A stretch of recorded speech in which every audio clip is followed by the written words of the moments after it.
Ok, bueno, entonces hoy vamos a revisar la clase de cómo ser una persona generosa, ¿no? Generosa. Vamos a hablar de compasión, de objetividad, ¿no? Que son los puntos principales para esta parte, y como su contraparte, la subjetividad y la indiferencia, ¿no? En esto.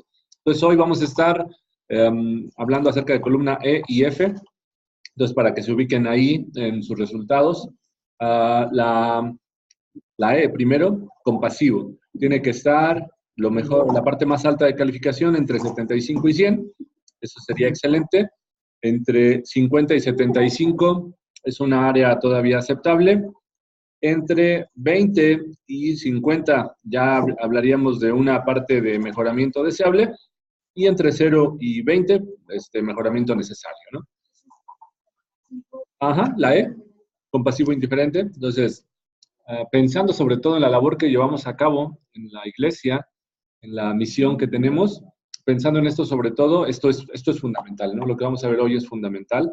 Eh, Tenemos que ser compasivos, tenemos que ser objetivos, ¿no? En lo que vamos a trabajar. En la siguiente, en la F, está al contrario, no sé cómo, por qué lo manejan así de esta forma, la gráfica hacia arriba, hacia abajo, pero debe tener alguna explicación, algún día que algún psicólogo nos lo explique, pero esa va hacia abajo, ¿no? La calificación excelente en la parte de subjetivo-objetivo sería entre 10 y 35, esa sería la parte excelente. La parte aceptable está entre 0 y 10 y también entre 35 y 60. Ya la parte hacia arriba, hacia subjetivo, ya hablamos de una persona no muy interesada, ¿no? En algunas cuestiones de las necesidades de la gente, sobre todo en ciertos sentimientos y cuestiones de este tipo. Hablamos de 60 a 80, está en un mejoramiento deseable, y ya de 80 a 100 hablamos de un mejoramiento necesario. Entonces, bueno, cada uno revise sus puntos ahí, cómo salió, y bueno, vamos a estar revisando esta parte de la clase para saber quién es un objetivo, quién es un subjetivo, quién es un compasivo, quién es un indiferente, ¿no? Para hablar acerca de misión en la iglesia, de trabajo, de servicio, es obvio que tenemos que pensar en alguien compasivo, en alguien objetivo, ¿no? En eso. Entonces, bueno, ¿qué les parece si oramos? Vamos a orar. Ok, bueno, vamos a ver entonces quién es vamos a ver primero, vamos a ubicar vamos a ver con quién empezamos, si con los compasivos o con los objetivos.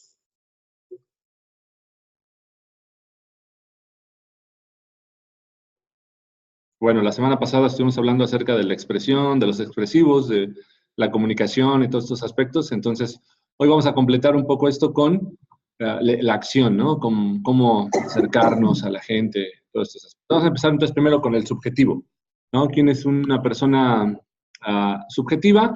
Hablando ahí en la calificación, un subjetivo sería un puntaje alto, ahí. Parece indicar serios disturbios emocionales en una persona subjetiva. Parece sugerir que los sentimientos internos tienden a crear prejuicios hacia las cosas, hacia la gente, hacia organizaciones, ¿no? Ciertas cuestiones. Una distorsión de la habilidad de ser lógico en la valoración de la realidad de las cosas y de las situaciones de la vida. Es una persona subjetiva, o sea, no es muy lógica, no es muy racional, ¿no? En algunos aspectos.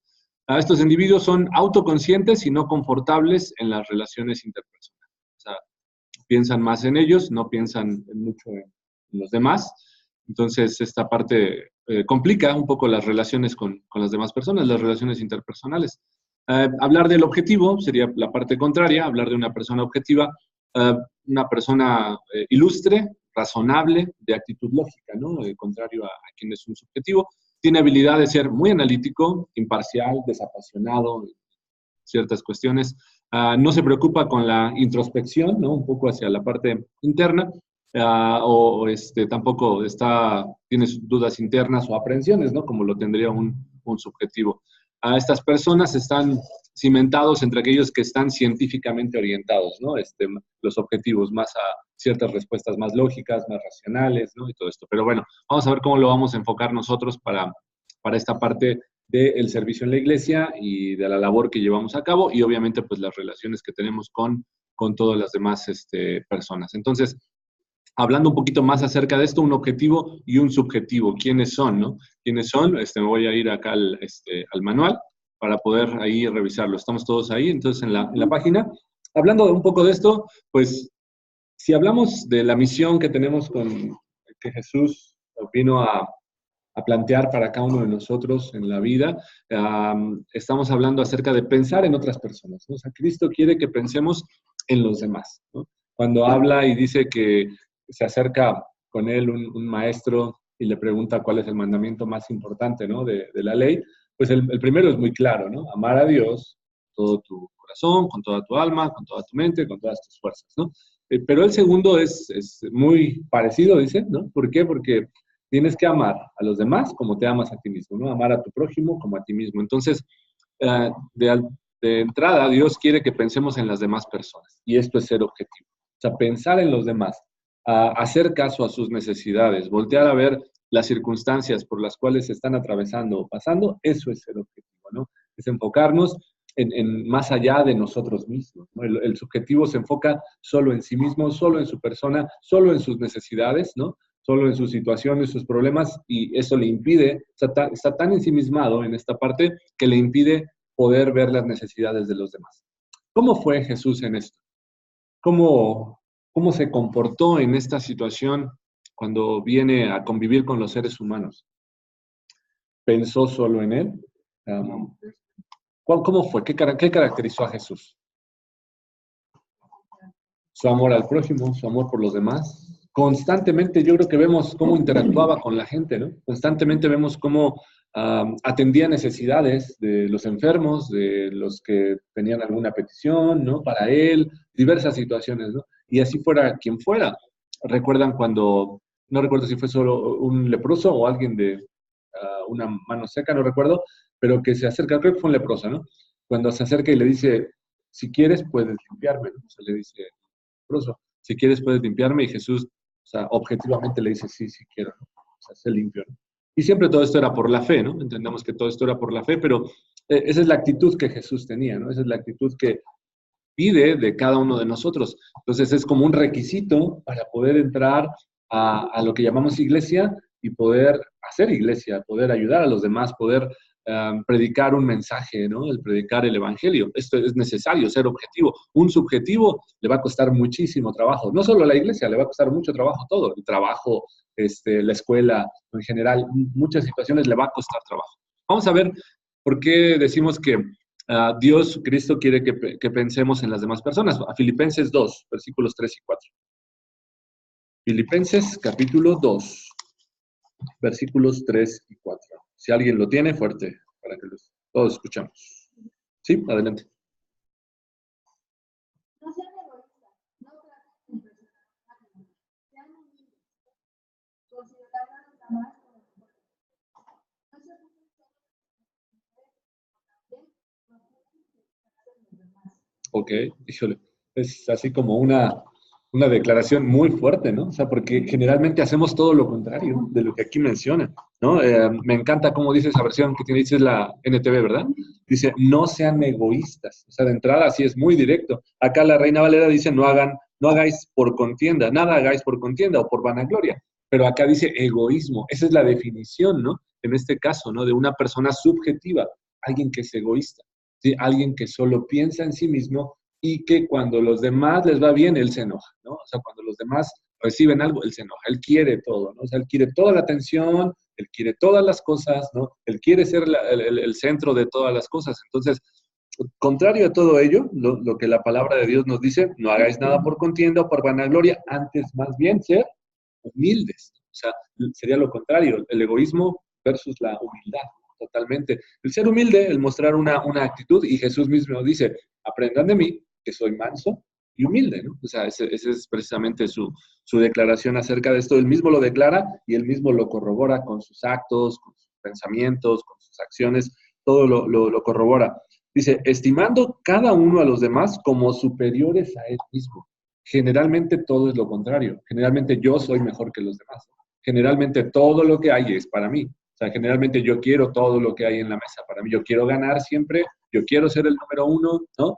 Como dirían por ahí, dicho, lo primero yo, después yo, ¿no? Y si algo queda, también es para mí, ¿no? Todavía, o sea, quiero todo, ¿no? Quiero todo el pastel, quiero todas las cosas, ¿no? Esa es una persona subjetiva, esa es una persona egoísta. Entonces, el objetivo es contrario, es totalmente, es humilde, alguien que considera a los demás como superiores a él mismo, dice, no mirando cada uno por lo suyo propio, sino cada cual también por los de los otros. Es un mensaje totalmente contrario al que vemos en las escuelas, al que vemos en los trabajos, ¿no? O sea, porque cada uno mira por lo propio, no le interesa a los demás. Dice otro dicho que de que lloren a tu casa, que lloren en la mía, que lloren en la tuya, ¿no? O sea, generalmente esa es nuestra forma de pensar, generalmente esa es nuestra forma de conducirnos. Entonces, un objetivo ve las necesidades de los demás como propias, como alguien, como si fuera mi propia necesidad. O sea, tengo que hacer algo, esto me mueve, ¿no? Y lo vamos a conectar con el que sigue con compasivo, ¿no? Porque me mueve, la compasión me tiene que mover. O sea, es algo que yo logro conectarme con ello y hago algo, ¿no? Me enfoco en hacer algo por esto. Por eso Jesús era totalmente objetivo, ¿no? Si él hubiera hecho este test, pues saldría totalmente calificado en lo negro, ¿no? O sea, totalmente por su forma, por lo que conocemos, por sabemos cómo era, él hubiera sido objetivo, compasivo. Él era totalmente compasivo, la Biblia lo dice, ¿no? Que veía las masas, ¿no? Que estaban como ovejas sin pastor y tenía compasión de ellas, ¿no? O sea, quería hacer algo, o sea, algo, hablarles, poderles ayudar, ¿no? Cuando están siguiéndolo por lo menos 5,000 hombres, más mujeres y niños, y que no tienen que comer, él piensa en ello, ¿no? Y dice, hay que darles de comer, ¿no? A estas personas, hay que darles de comer, aunque después, pues la gente lo seguía solo por la comida, pero finalmente Jesús actuaba, Jesús hacía algo. Entonces, la cuestión es que solo queremos pensar en nosotros, ¿no? Esa es la situación. Nos han enseñado a pensar en mí, ¿no? O sea, esto que decíamos, en mí, y si algo queda, también yo lo quiero. O sea, entonces esa es la situación que tenemos que comenzar a romper en nuestra mente, en nuestra vida, acerca de poder pensar en los demás. Yo creo que, bueno, por ejemplo, Fabián, ustedes llevan ya un tiempo, ¿no? Llevamos un tiempo en la iglesia, años yo creo, y hemos aprendido mucho acerca de esto, ¿no? A dejar de pensar en nosotros y pensar más en el otro, ¿no? Enfocarnos más en las necesidades de las demás personas. Y eso es importante, ¿no? Pero aún todavía las calificaciones pueden indicar otra cosa, ¿no? En los test, ¿no? Aún pueden indicar cierta tendencia, todavía algunas situaciones. Dicen, esa sí salí bien. ¿En las dos? No, en una más o menos, en otra. Entonces, todavía, ¿no? Pueden indicar cierta tendencia. Y esto es pecado, ¿no? O sea, el egoísmo es pecado. O sea, tenemos que decirlo así con todas sus letras. Es pecado, es pensar solo en ti, ¿no? Es ir contrario al plan de Dios, no estar atendiendo lo que Dios te pide. Vamos a Romanos 6 para ver acerca de lo que produce el pecado en nosotros, ¿no? Romanos 6, versículos 11 al 23 y luego 7 del 15 al 25. Romanos 6, ¿qué dijimos? 11 al 23. Si quieren lo leo. Dice el 11, así también vosotros consideraos muertos al pecado, pero vivos para Dios en Cristo Jesús, Señor nuestro. Entonces, de entrada nos dice esto, muertos al pecado, muertos a todas las situaciones, ¿no? Que hemos identificado en nuestras vidas que no son agradables a Dios, que tenemos que batallar con ello. Entonces, muertos a estas situaciones, no quiere decir que nunca más las hacemos, ¿no? Pero que luchamos contra eso. Estoy muerto a esta situación. Dice, no reine pues el pecado en vuestro cuerpo mortal, de modo que lo obedezcáis en sus concupiscencias. Y esa es la diferencia, ¿no? Entre alguien que es pecador y entre alguien que ciertamente peca, pero que está tratando de seguir al Señor. El pecado reina en la vida de una persona. O sea, si el pecado reina en ti, pues obvio, estás separado de Dios, ¿no? Ese es un hecho. Entonces, si yo obedezco mis concupiscencias, mis debilidades, es un hecho que yo me voy a enfocar en el pecado y voy a llevar una vida con ese estilo, ¿no? Con ese aspecto. Entonces, dice el 13, ni tampoco presentéis vuestros miembros al pecado como instrumentos de iniquidad, sino presentaos vosotros mismos a Dios como vivos de entre los muertos y vuestros miembros a Dios como instrumentos de justicia. Pues tenemos la oportunidad de cambiar, de darle la vuelta a la tortilla, la moneda, ¿no? Mostrar la otra cara, no la del pecado, no la de la esclavitud, ¿no? Al pecado, sino más bien la oportunidad de poder presentarnos con justicia ante Dios, ¿no? De entre los muertos, miembros de Dios como instrumentos de justicia, ¿no? Es lo que dice la palabra, o sea, mostrar algo diferente, ¿no? Totalmente diferente. Entonces, porque el pecado, dice, no se enseñoreará de vosotros, pues no estáis bajo la ley, sino bajo. Esto es fundamental entenderlo, ¿no? Estamos en un tiempo de gracia. un tiempo donde Dios nos da una oportunidad en su misericordia, en su amor, nos da esta oportunidad, ¿no? Dice que pues pecaremos porque no estamos bajo la ley, sino bajo la gracia, en ninguna manera. Dice, ¿no sabéis que si os sometéis a alguien como esclavos para obedecerle, sois esclavos de aquel a quien obedecéis, sea del pecado para muerte o sea de la obediencia para justicia? ¿De quién somos esclavos? ¿De quién te consideras esclavo? ¿De quién quieres ser esclavo? ¿Del pecado para muerte, ¿no? ¿O de Dios, de la obediencia para justicia, ¿no? Eso es una decisión que nosotros tenemos que tomar. Dice, pero gracias a Dios que aunque erais esclavos del pecado, habéis obedecido de corazón a aquella forma de doctrina a la cual fuisteis entregados. Dice, hablo como humano por vuestra humana debilidad, que así como para iniquidad presentasteis vuestros miembros para servir a la inmundicia y a la iniquidad, así ahora para santificación presentad vuestros miembros para servir a la justicia. Porque cuando erais esclavos del pecado erais libres acerca de la justicia. Pero ¿qué fruto teníais de aquellas cosas de las cuales ahora os avergonzáis? Porque el fin de ellas es muerte. Mas ahora que habéis sido libertados del pecado y hechos siervos de Dios, tenéis por vuestro fruto la santificación y como fin la vida eterna. Porque la paga del pecado es muerte, mas la dádiva de Dios es vida eterna en Cristo Jesús, Señor nuestro. ¿Cómo será un egoísta? ¿Cómo será una parte en cuanto al pecado, ¿no? O sea, siempre viviendo en ese estilo, siempre viviendo en esa forma. Ayer hablaba con una persona, ¿no? En la tarde, una persona de aquí de la congregación.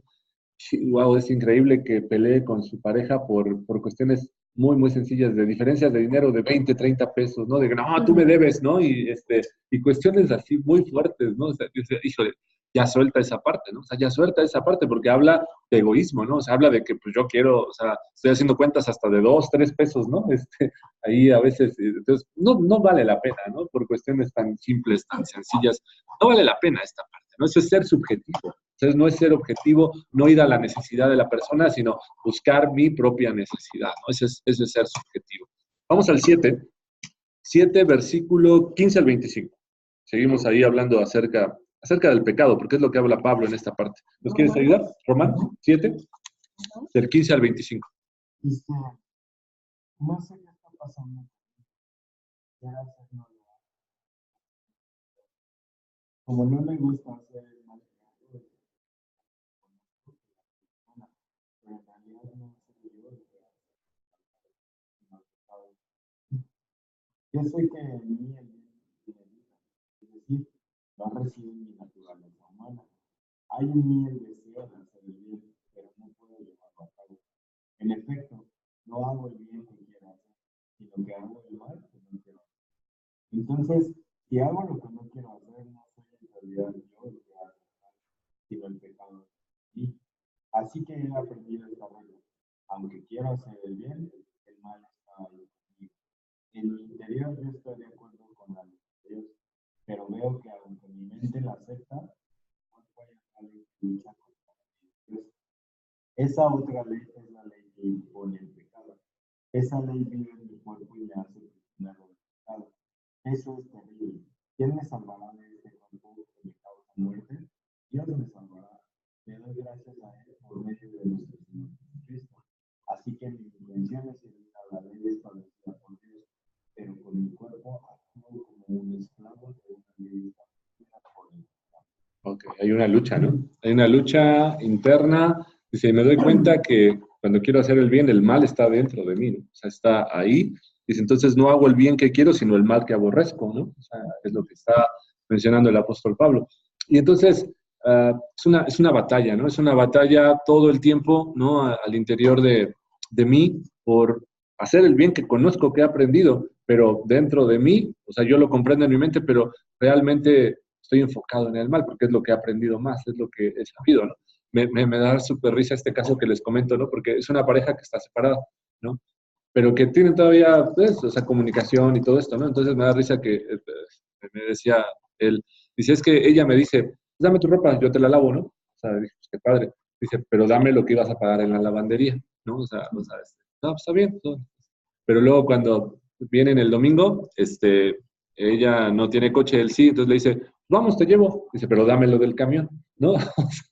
Es uno y otro, ¿no? O sea, uno y otro están en esta, o sea, ninguno de los dos es capaz de hacer algo por la otra persona sin ningún interés personal. Sí dice, o sea, cobrándose el favor o no sé, ¿no? Una cuestión así. O sea, ¿y cuándo puede ser, no? O sea, los camiones o cuestiones de este tipo, ¿no? Entonces, simplemente son ejemplos de cómo pensamos, de cómo actuamos, y ninguno cede, ¿no? O sea, yo les decía ayer, pues mira, mientras no cambien estas situaciones entre ustedes, digo, van a volver a regresar a su relación y otra vez van a fracasar, ¿no? Otra vez van a volver a lo mismo, a las mismas situaciones. O sea, tienen que cambiar su forma de pensar, o sea, cambia diferente, o sea, piensa ya en la otra persona, no pienses en ti, o sea, piensa en ella sin ningún interés. Ah, pero es que ella, o sea, y siempre está esa parte, ¿no? Entonces, esta parte se vuelve real en nosotros, ¿no? O sea, ya sé lo que tengo que hacer bien y no lo hago. O sea, me enfoco en hacer mal, ¿no? O sea, me equivoco, fallo y me frustro aparte en medio de todo esto, por los problemas, por las situaciones, ¿no?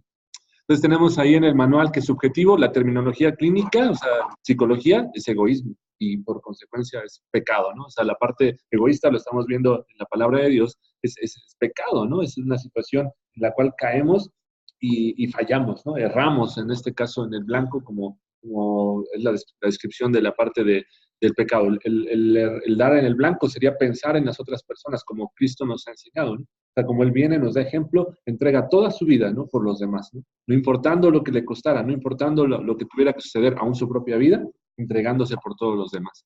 Entonces tenemos ahí subjetividad, es acción moral sin valor moral, o sea, sin un valor moral en ello. Entonces es un estilo de vida controlado por la carne, ¿no? O sea, ¿cuántas cosas hay en nosotros como ira, como malicia, como gritos, como egoísmo? ¿Cuántas cosas hay al interior de nosotros que la carne lo rodea, ¿no? O sea, que la carne, porque a veces pensamos que la carne solo se enfoca en la parte sexual, ¿no? Entonces la parte sexual, no, o sea, hay un montón de cuestiones más en mi vida, en mi carácter, en mi forma de ser, ¿no? Es por eso que analizamos un test como este, porque me da una radiografía de quién soy, ¿no? Me da una fotografía de más o menos cómo soy y en qué aspectos soy débil, en qué aspectos soy fuerte, ¿no? En qué aspectos tengo que trabajar, qué aspectos tengo que mejorar. Entonces, debo de cuidar muchos aspectos, ¿no? Y a veces no me doy cuenta de muchas cosas en mi vida. Estoy como en piloto automático, ¿no? Y hasta que alguien me hace ver ciertas cuestiones, me doy cuenta, ¿no? De algunas situaciones, circunstancias en mi vida, ¿no? Vamos a primer carta de Juan, por favor, capítulo 2, versículos 15 al 16. Primer carta de Juan, 2, 15 y 16. Ivonne, ¿no la quieres leer? Por favor. Ajá. Sí. No amen al mundo ni nada de lo que hay. Si alguien ama al mundo, tiene el amor del Padre. Porque nada de lo que hay en el mundo, los malos deseos del cuerpo, la codicia de los ojos y la arrogancia de la vida, provienen del Padre. Ok, ¿no? Ahí el apóstol Juan declarando esta parte de que no amemos al mundo, ¿no? No amemos todas las cosas que están en el mundo, porque si amamos estas cosas que traen al hombre vanagloria, los deseos, ¿no? Todo esto no proviene de Dios, todo esto proviene del mundo y es una forma contraria, ¿no? A lo que Dios está pidiendo como una vida en nosotros, por lo que Él ha venido a dar su vida por nosotros. Entonces, cuando uno es subjetivo, solo piensa en sí mismo, es egoísta, ¿no? Este es un juicio moral y es pecado, ¿no? O sea, estamos enfocándonos en esta parte. Entonces, ¿por qué es importante esta lección, no? Según aquí en el manual, porque el egoísmo es pecado y hay dos áreas de problemas hacia Dios que pueden matarnos espiritualmente y físicamente, ¿no?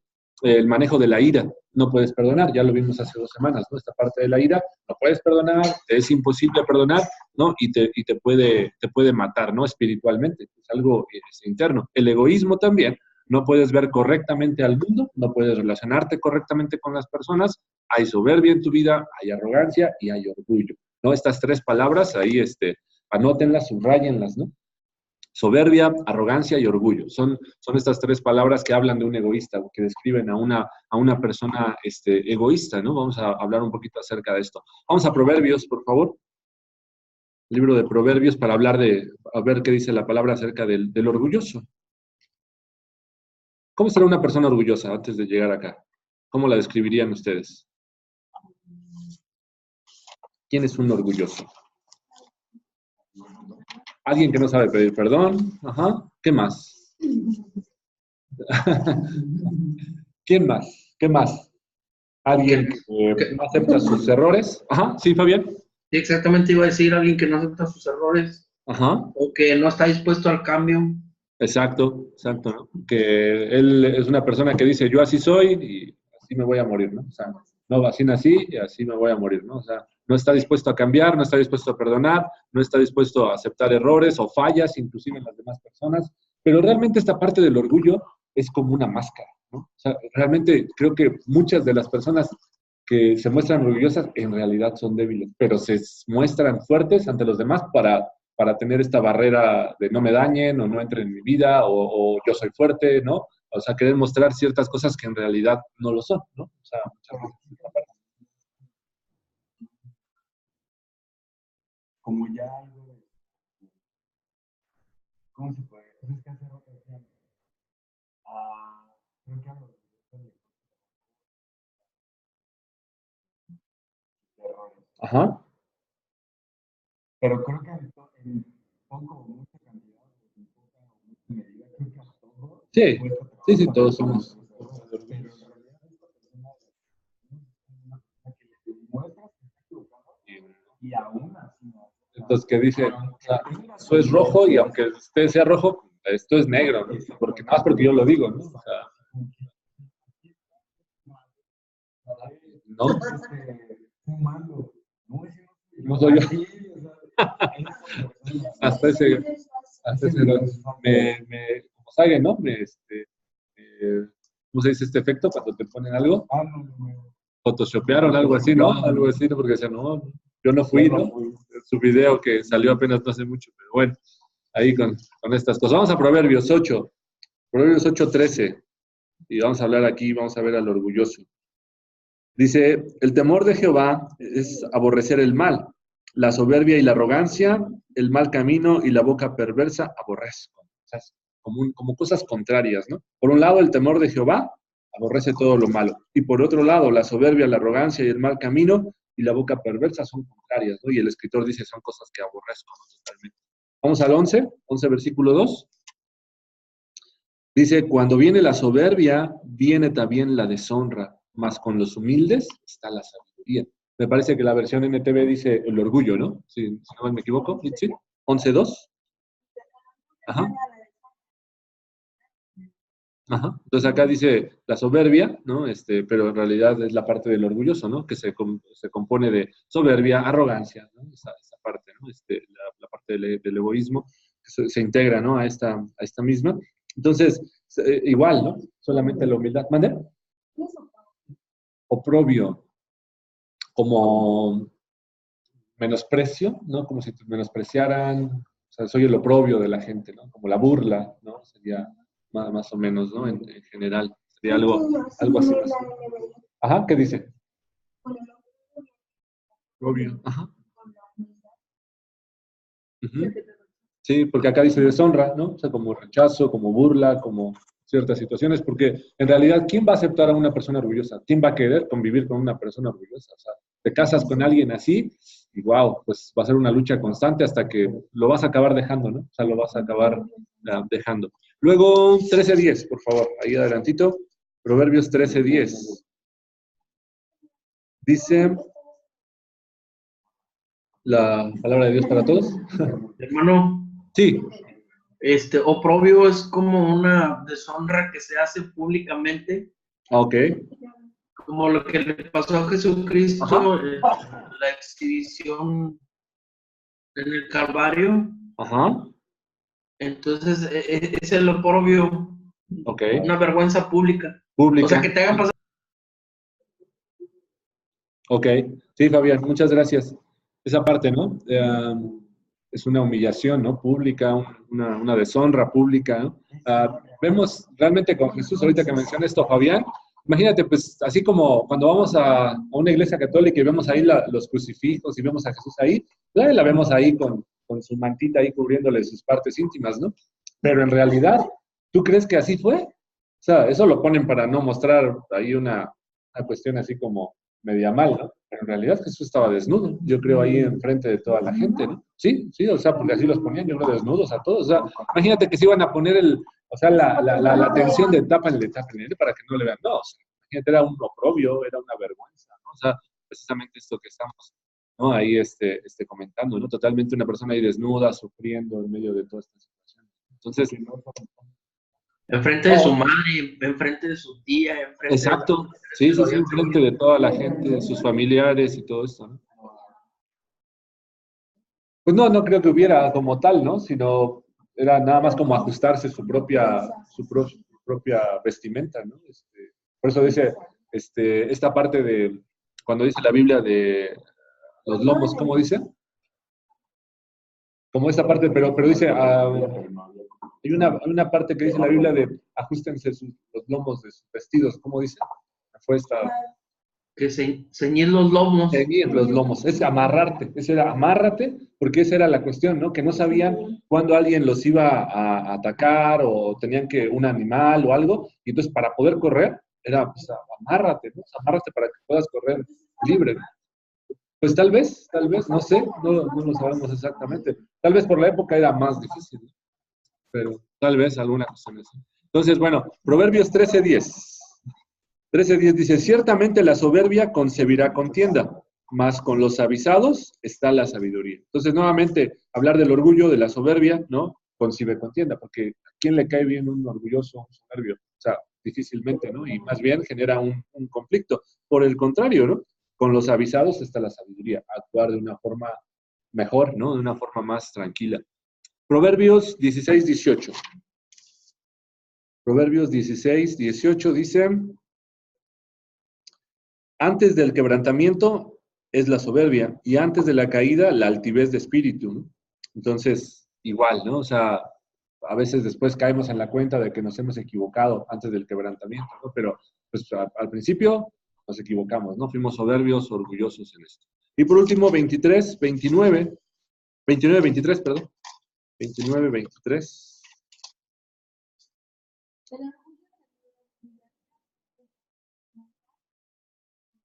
Ok, ¿no? Entonces igual, cosas contrarias, ¿no? Entonces fíjense cómo la Biblia menciona al orgulloso, al soberbio, al arrogante, ¿no? En medio de todo esto y no le agrada a Dios, ¿no? O sea, no le agrada a Dios esta actitud en las personas. Es algo que no quiere que seamos así, ¿no? Es algo que quiere que podamos cambiar. Entonces, vimos ahí, entonces, punto uno, el egoísmo es pecado. Punto dos, tenemos que trabajar con otras personas. ¿Cómo un orgulloso puede trabajar? ¿Cómo un soberbio puede trabajar con las demás? ¿Cómo un arrogante puede trabajar con las demás personas, ¿no? Un orgulloso. Será algo complicado. Entonces, de entrada, sabemos que Dios declara Génesis 2:18, no es bueno que el hombre esté solo, ¿no? No solamente por una pareja, sino en general. O sea, en todo nos damos cuenta que Dios quiere que seamos equipos, que trabajemos juntos, que hagamos iglesia, ¿no? Es parte de lo que Dios está esperando en nosotros. Entonces, desde siempre Dios nos diseñó para trabajar en equipo, empezando por nuestra familia, empezando en la sociedad, después continuando en los trabajos, en la iglesia, todo esto es importante. Entonces, es algo que tenemos que concebir, ¿no? Como algo importante para Dios. Si es importante para Dios, tiene que ser importante para mí. Hay mucha gente a la que no le gusta trabajar en equipo, ¿no? Dice, yo mejor solo, ¿no? O sea, yo soy individualista porque yo voy a mi propio ritmo, yo sé mis tiempos y todo esto. Pero cuando es en equipo, me frustro, me cuesta trabajo porque el otro no trabaja al mismo ritmo y entonces tengo problemas, me ocasiona problemas. Entonces tengo que vencer esa parte, no tengo que vencer el individualismo. Creo que culturalmente en México somos muy individualistas, ¿no? Somos muy individualistas, nos cuesta mucho trabajo poder pensar en los demás, ¿no? Trabajar con los demás y eso se ve reflejado en la iglesia también. O sea, es algo que nos ha costado mucho trabajo vencer y todavía seguimos pensando en ello, ¿no? Características del egoísmo, Fabián, ¿lo tienes ahí tu manual? ¿Y nos ayudas con el uno, por favor? Fabián, ¿sí me escuchaste? Sí, como no dice, el egoísmo es pecado. Sí, ¿no me escuchan? Sí, sí. ¿Ya me escuchan? Sí. Ok. Dice el egoísmo, características del egoísmo. Exacto, el uno. Cuando una persona comete un error, explota, pero no le gusta que nadie lo juzgue. Ajá, eso es lo que decíamos, ¿no? Cuando alguien tiene esta parte de orgullo, de egoísmo, o sea, sí me equivoco, pero no me lo hagan ver, ¿no? O sea, pero cuando es al revés, pues sí me gusta, ¿no? Molestar a los demás, ahí hacerles ver la parte de sus errores. Entonces, una persona comete error, pero no le gusta que lo juzguen. Itzi, el 2. Le gusta comprar cosas para sí mismo, pero no.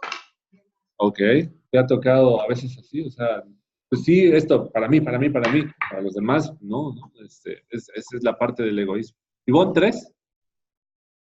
Ay, perdón, ¿si lo tienes ahí? No, sí. ¿Sí? Se siente... Se siente menospreciado en situaciones. ¿Cómo es esta parte? Cuando se desarrolla un proyecto, cuando se hace alguna actividad, ¿no?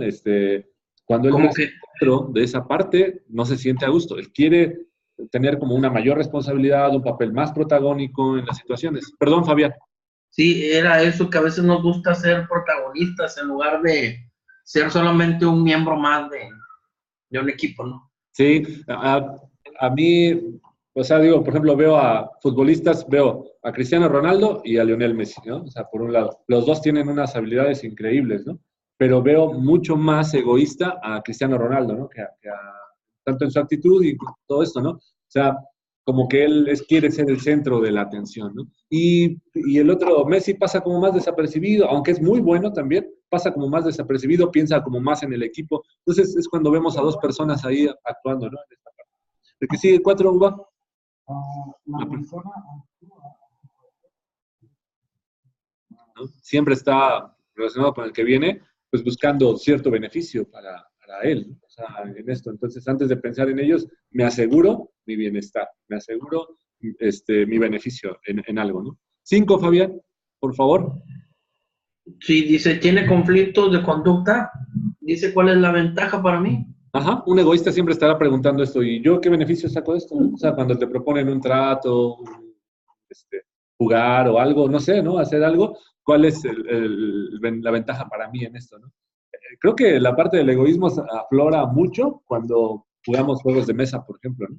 Cuando ves ahí cómo la persona quiere ganar, o sea, quiere su beneficio, ¿no? O sea, por ejemplo, el Catán y esto, ¿no? O sea, pero ¿ves cómo aflora la personalidad de alguien ahí, ¿no? O sea, que hace hasta lo imposible por ganar.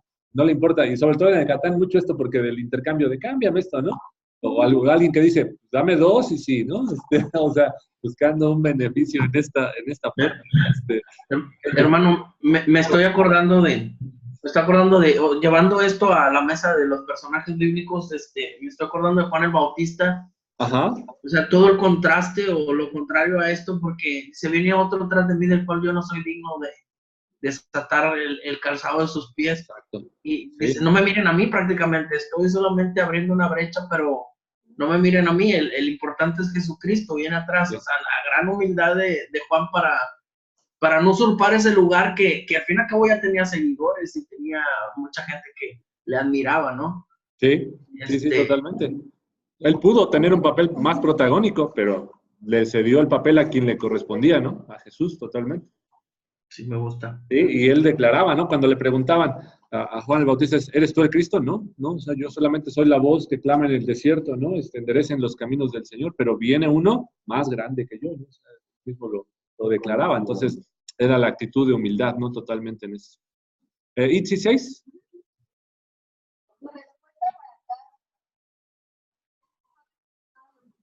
¿No? En los intercambios suele pasar, ¿no? O sea, suele pasar que a lo mejor te esmeras en regalar algo y te dan algo así como bien sencillito, ¿no? Y como que te molestas, o sea, no pudieron comprar algo mejor, no era lo que yo quería, o puede pasar, ¿no? En esta situación, me acuerdo hace varios años que hicimos aquí en el instituto un amigo secreto, y entonces a uno de los maestros que ya no está, le pusieron le compraron un licuado así de los que venden, como esos envasados, pues, ¿no? Esos que venden así, como tipo yogur, pues, ¿no? Para beber. Le compraron un licuado, ¿no? No sé si era un licuado así o era una para preparar licuado. Y él se enojó mucho, me acuerdo que me dijo, se enojó mucho y que decía, pues, ¿qué me ven desnutrido o qué? ¿No? ¿Por qué me regalan esto, no? Así ciertas cuestiones. Y yo dije, bueno, o sea, no tienes que molestarte, pues es... No, en serio, yo sí lo vi que lo decía en serio, ¿no? O sea, digo, solo me lo dijo a mí, tampoco lo dijo a los demás, pero de repente podemos sí pensar en esta situación. Ivonne, 7, por favor.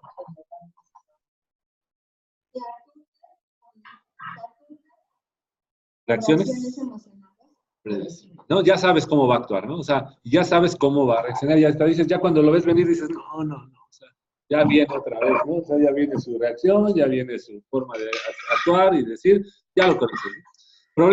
Problemas de los egoístas, ¿no? Muchas situaciones que tienen cambios, muchos cambios frecuentes, cambian de trabajo frecuentemente porque no están a gusto. porque no les gusta que los manden, porque no les gusta que les estén diciendo sus problemas o sus equivocaciones.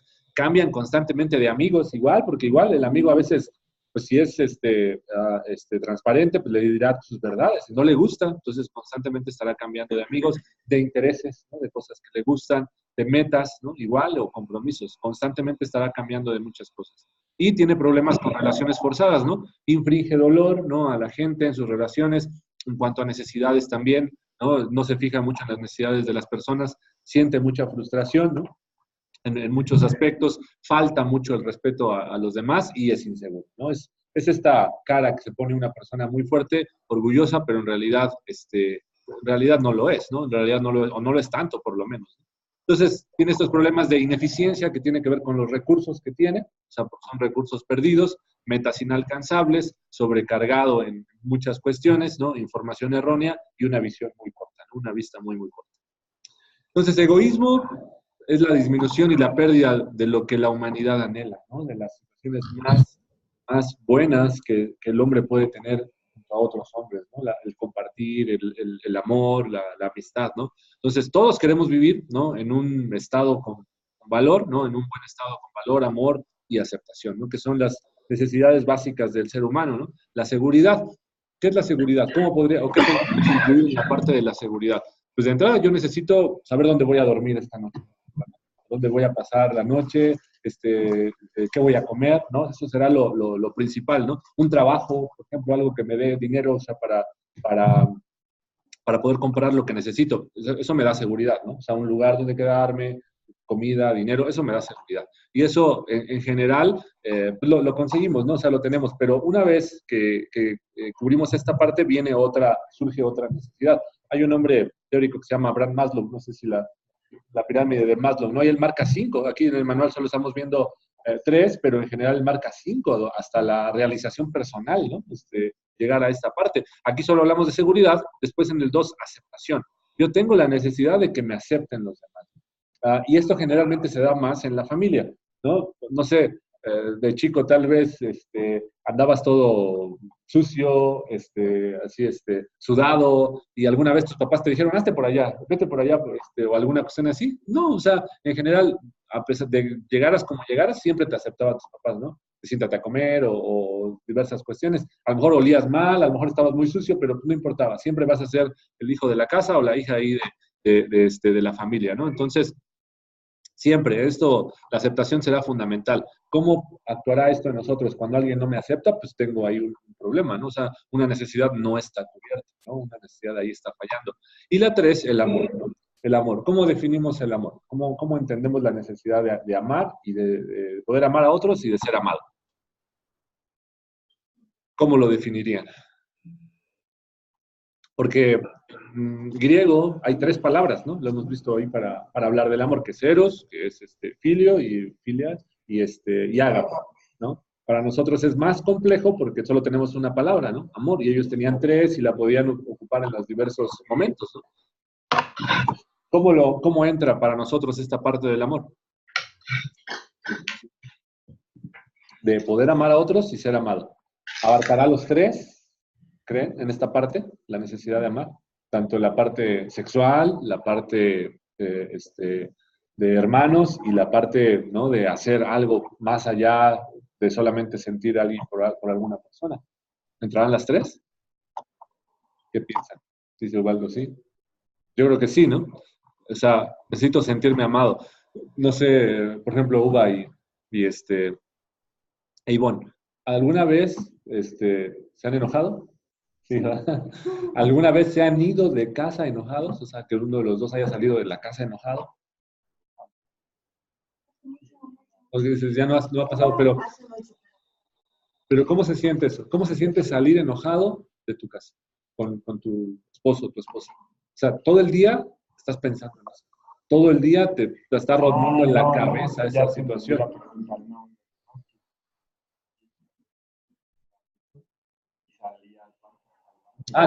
No, más bien de que se pelearon y ya me tuve que ir y me fui enojado.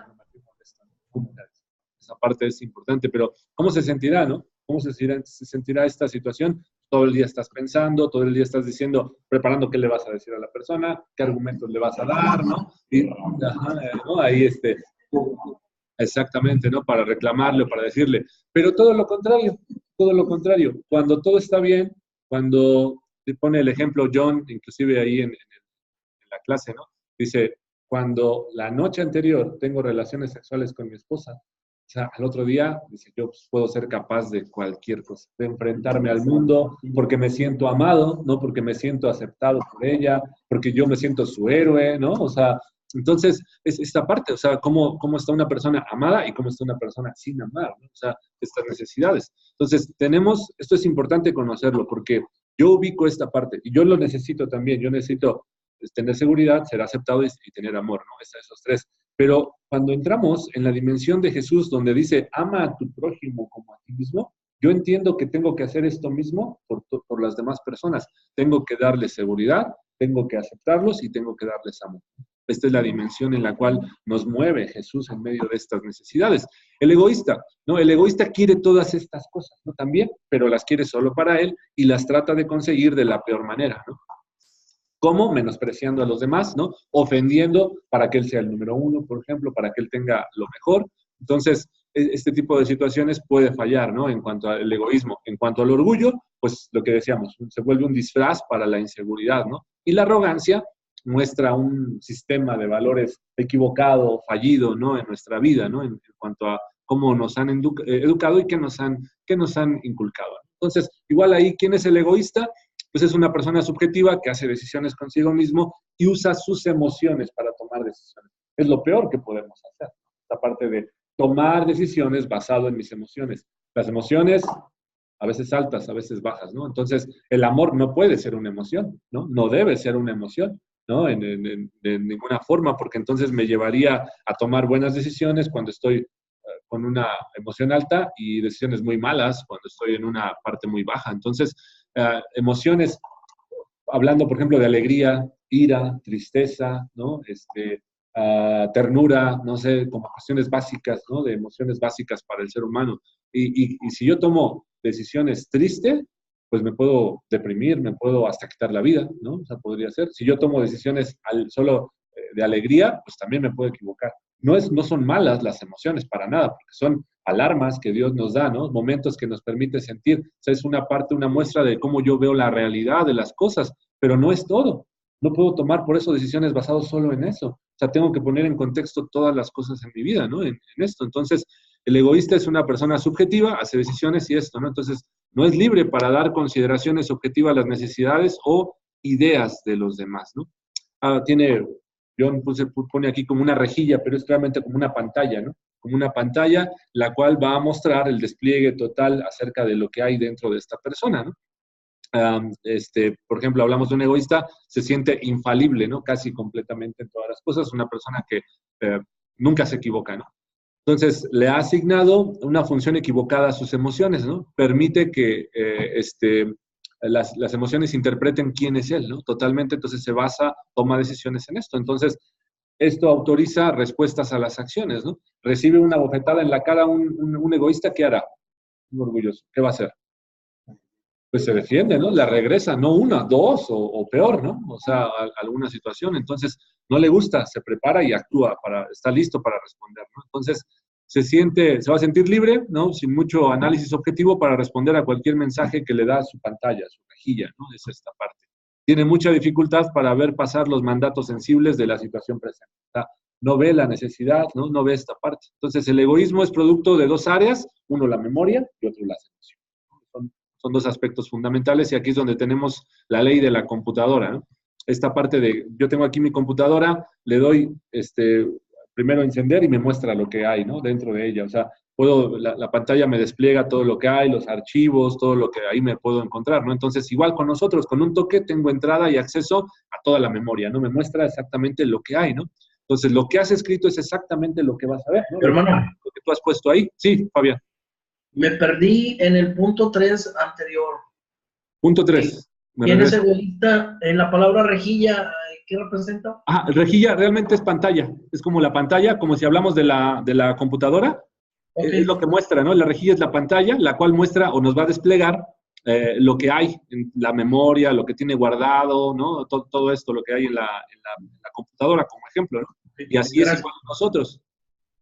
Sí, gracias. Es que la palabra no me... Sí, no, checa. Es que John, como es estadounidense, pues de repente unas palabras las pones, la rejilla, dices tú, ¿qué es eso? ¿Ah? Sí, así nos quedamos como, ¿qué me está queriendo decir, no? Pero es mejor. A lo mejor Uva hubiera entendido si le ponían screen o algo así, ¿no? Ándale. ¿Qué es pantalla? Exacto, ¿no? Display o algo así, ¿no? Sería mejor. Ok, bueno, con frecuencia, punto 3, tienes que limpiar la memoria de información errónea. Es lo que pasa con una computadora, se contamina, ¿no? Se sobrecarga de tanta información. ¿Para qué utilizas tanto? ¿Para qué tienes ahí tantos archivos que ni siquiera ocupas? Pues bórralos, elimínalos, ¿no? O sea, en esta parte no tiene caso. Datos incompletos, materiales viejos, ¿no? Inusuales. Entonces, todo esto lo tienes que actualizar, lo tienes que mejorar. Lo mismo sucede con nosotros, con nuestra memoria. Actualiza, borra, quita esta parte. Fíjate que no sé si de ahí tomaron para crear las computadoras, pero es muy similar a nosotros, ¿no? Nuestra memoria trabaja a base de mapas mentales, ¿no? Ahí almacena información por temas, ¿no? Como por archivos, va almacenando información y, y va poniendo lo que es importante, lo que no es tan importante, ¿no? Y esto, ¿se acuerdan de la película de Intensamente, ¿no? O sea, ahí nos explica perfectamente esto, ¿no? 4, la naturaleza de los datos en la pantalla muchas veces solicita una respuesta emocional desde el operador, ¿no? O sea, ¿cómo va a reaccionar? De acuerdo a la información que tiene guardada, cuál va a ser su respuesta, ¿no? Y pues será normal. Tú guardas un archivo, tú le escribiste una carta a alguien y lo guardas, y pueden pasar 10 años, accesas a él y es exactamente lo mismo, no ha cambiado, es exactamente la misma información, ¿no? Es lo mismo que sucede con nosotros, mientras no nos decidamos a borrarlo, a quitarlo y a poner algo nuevo, va a ser exactamente lo mismo. 5, un operador disciplinado ve al factor de su entrada sensible cuando recibe analíticamente la información y decide cómo usar los datos, ¿no? Pero alguien disciplinado, ¿no? Alguien que verdaderamente está consciente, se enfoca, ¿no? Es centrado en las cosas en su vida. Entonces, analiza información, ¿no? Y decide cómo usarla, ¿no? Para tomar decisiones. 6, un operador disciplinado se ve a sí mismo como el control final de toda la información y el que decide la manera de su uso, ¿no? O sea, totalmente tiene el control de todas las cosas, ¿no? En base a esto. Una persona egoísta, soberbia, arrogante, será muy difícil que pueda manejar esto. Y como bien decía Ubaldo, pues yo creo que todos tenemos un poquito de esto, ¿no? Aunque en el test hayamos salido ahí bien calificados, pues seguramente de repente fallamos en esta parte. Como un filósofo griego, ¿cómo se llama que dijo ser o no ser? Ahí el problema. ¿Se acuerdan? Estaban hablando hace rato acerca de esto. Sí, fue Sócrates, no recuerdo quién, bueno, pero un filósofo, ahorita investigamos. Pero la idea acá sería... Es literatura, no es filosofía. No me acuerdo. ¿Sigmund Freud? ¿No? Bueno, la cuestión acá es ser o no ser egoísta, ¿no? Ese es el dilema, ¿no? Egoísta. Fue Shakespeare. ¿Shakespeare? Shakespeare. Ah, ok. Parece Yo lo estaba confundiendo. Al rato lo corroboro. Porque... Ok, pero parece que sí, ¿verdad? Es lo que dice Itzi, que es literatura. William Shakespeare, ¿no? Ser o no ser, ¿no? Y ahí el dilema, ¿no? Esta parte. Entonces, ser o no ser egoísta, ese es nuestro dilema, ¿no? O piensas en ti o piensas en los demás. Ese es el dilema, ¿no? Ese es el dilema de uno. Y tiene sus enfoques, sus riesgos cada uno, ¿no? En esta parte, o sea, o su beneficio, ¿no? Pensando en esto. Entonces, en general, somos la suma de la interpretación de nuestra memoria, ¿no? Todo lo que hay dentro es lo que refleja la máquina. O sea, nuevamente regreso a esta parte de la máquina. Abres un archivo y vas a encontrar lo que guardaste, ¿no? Entonces, igual, cuando estás en ti, vas a encontrar lo que guardaste. Entonces, cada situación puede ser un acceso a nuestra memoria. De hecho, es un acceso a nuestra memoria. Así, algo desata ese recuerdo en nosotros y ¡pum! Nuestra mente lo trae a conciencia, ¿no? O sea, recordamos detalles de una escena, de una situación y decidimos cómo actuar, ¿no? Porque lo relacionamos con algo o nuestra mente lo relaciona con algo. El despliegue ya interpretado va a emitir una respuesta emocional, ¿no? Dependiendo si nos estamos rigiendo por ello, la va a emitir. La autoridad que le asignemos a nuestra interpretación de memoria y la función que asignemos a nuestras emociones determinará la acción o respuesta siguiente. Nosotros decidimos esta parte. Entonces, el camino hacia el egoísmo es un camino plagado de errores, ¿no? El camino para regresar a la generosidad requiere de serios compromisos para poder. Un compromiso muy, muy fuerte. Entonces, para vencer el egoísmo, ¿qué tengo que hacer? Pues trabajar con mi memoria, trabajar con mis emociones, ¿no? No dejarme llevar por ello, no ser apasionado por estas cuestiones, sino más bien ser frío, ¿no? Como dicen a los futbolistas, les dicen, cabeza fría, pies calientes, ¿no? O sea, cuando están jugando, porque te gana la emoción y eres capaz de golpear al otro, ¿no? O cuestiones de este tipo. Sí, ¿no? Y en todos los deportes, ¿no? En todos los deportes en general, más los de que son como más de contacto, pero en todos suele pasar esto. La memoria, dice, lo que pongas dentro de ti es lo que parecerá, ¿no? Ya lo veíamos, ¿no? Pero hay una verdad que llega a nuestra vida, ¿no? Juan 8:32, ¿qué es lo que dice? ¿Quién me la quiere leer? Ajá, conoceréis la verdad y la verdad os hará libres, ¿no? O sea, hasta ahora mi verdad es la memoria. Antes de conocer a Cristo o antes de conocer su palabra, mi verdad es lo que está guardada en esa memoria. O sea, eso es lo que yo acepto como mi verdad, como lo que yo he aprendido, ¿no? Y no tengo otra información más. Pero cuando viene la verdad del Señor a mi vida, puedo ser libre de todas esas ataduras, de todas esas cadenas, ¿no? Entonces, la verdad es la custodia de la historia, ¿no? Entonces, deja de poner en ti un futuro negativo, ¿no? O sea, algo siempre pues me va a ir mal, siempre me ha ido mal, a mi familia siempre les ha ido mal. No sé si poníamos un ejemplo de una chica que no se quiere casar porque en su casa su mamá se divorció, sus tías se divorciaron, alguna quedó viuda. Y entonces dice ella, pues yo también me va a pasar lo mismo. Entonces, mejor no me caso, ¿no? Mejor no me caso. Entonces, piensas negativamente, ¿no? El arrepentimiento, ¿no? Esto es fundamental, este es un proceso que sucede en nuestra vida, donde te das cuenta y dices, toda esta verdad que era mía, es mentira, ¿no? O sea, es totalmente mentira. Entonces me arrepiento de creer esto, me arrepiento de haber hecho acciones en base a esto, de regir mi vida en base a todo lo que yo creía, ¿no? Y entonces el arrepentimiento debe llevar a borrar, a corregir, a reinterpretar, a reescribir mi memoria, ¿no? O sea, en mi mente, porque realmente esto es un proceso mental, ¿no? Esta parte que se habla del proceso de salvación es un proceso mental, es algo que yo tengo que hacer, no es un proceso físico, aunque el último paso es el bautismo, pero realmente es un proceso mental de procesar toda esta información que hay en mi vida. Entonces, todo esto, el arrepentimiento me va a llevar a resolver problemas humanos, emocionales, ¿no? Entonces, tengo que cuidar esta parte. Y el siguiente paso es colocar datos valiosos dentro de mí, ¿no? O sea, una vez que he limpiado esto, no puedo volverle a meter mala información. Debo de corregir y meter la información correcta que encuentro en la palabra de Dios. Entonces, todo esto es fundamental. Y Filipenses 4:8 es increíble. ¿Quién la quiere leer? Filipenses 4:8. Ah, está ahí en el manual. Si alguien la tiene ahí en el manual, aquí la tiene, suba.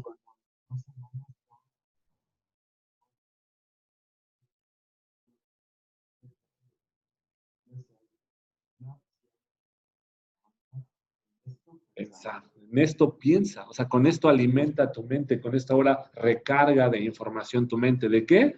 Todo lo verdadero, todo lo honorable, todo lo justo, todo lo puro, todo lo amable, todo lo que es de buen nombre, en lo que hay virtud, ¿no? Todo lo que es digno de alabanza. O sea, esto es con lo que tenemos que llenar ahora nuestra mente. No, con todo esto por eso dice Pablo, piensa en esto, o sea, constantemente refuerza tu mente con esta información. 5, renueva los datos y refuérzalos, ¿no? Esto será muy importante estarlo trabajando porque si lo dejo, se me olvida, ¿no? O sea, se me olvida igual, va a quedar como alguna otra información, va a quedar ahí en el olvido y, y alguna vez leí esta cita, ¿no? En mi vida, hace 10 años, por ejemplo, ¿no? Entonces tengo que estarlo estudiando constantemente, ¿no? Hay una parte de la Biblia donde dice, los Salmos, donde dice que está meditando, en tu ley medito de día y de noche. O sea, todo el tiempo estoy meditando, repasando, ¿no? Tu palabra para poder entenderla, aplicarla en mi vida. Totalmente, ¿no? Entonces, al renovar estos datos, acepto el valor de mi misión, ¿no? De las emociones y utilizarlas, en este caso, para ser fiel a la misión de Dios, ¿no? O sea, ocuparlas en esto. Hablando de la emoción, pues es el informador, ¿no? Suple información importante, ya lo decíamos, daños, necesidades, gustos, valores, ¿no? Y decora nuestras acciones, ¿no? Le da intensidad o dimensión. O sea, yo puedo golpear a alguien por una emoción fuerte que estoy sintiendo, o puedo acariciar a alguien por una ternura que estoy sintiendo. O sea, entonces yo defino cómo hacer o cómo actuar, ¿no? De acuerdo a mis emociones. Entonces, no es un intérprete cognoscitivo de las percepciones, ¿no? Más bien es un dirigente de ciertas acciones en nuestra vida, ¿no? La parte de las emociones. Bien, hay varias citas, no las vamos a leer, algunas ya las vimos, entonces ya nada más si quieren darle un repaso. Y la idea es interpreta, ¿no? O reinterpreta más bien los valores de tu niñez, ¿no? Esta parte acerca de qué te enseñaron, cómo te guiaron, qué te dijeron, cuáles eran los valores deseables en tu vida, en tu casa, qué cosas viste, ¿no? Entonces, las emociones te reprimieron o te dejaban sacar tus emociones, cómo era esta parte. Entonces, en cuanto a las emociones son valiosas, ¿no? Para conseguir información, acerca de situaciones que pasan alrededor de nosotros, pero no deben ser un intérprete de nuestras acciones. O sea, no debo de actuar con esto de si te pega, pégale, ¿no? O sea, a un niño, ¿no?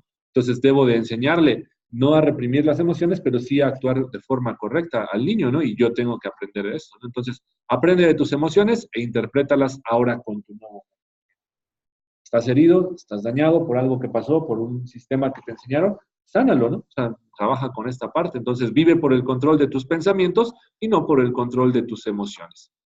Aprende a pensar bien, ¿no? Esto es, aprende a pensar moralmente, ¿no? Y aprende a pensar con amor, ¿no? O sea, ve más allá, sé práctico cuando tomes decisiones, observa las necesidades de la gente, ¿no?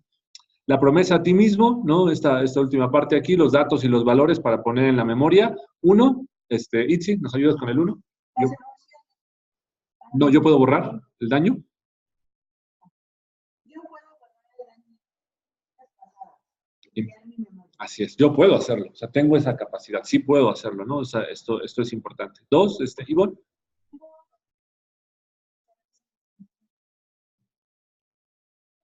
En mi mente, ¿no? ¿Qué es lo que decía el apóstol Pablo? Piensa en esto, piensa en lo bueno, en lo justo, en lo noble, en lo que es digno de alabanza, ¿no? O sea, piensa en esto, yo puedo hacerlo, mi mente se puede acostumbrar ahora a esta parte. Tres, Uva.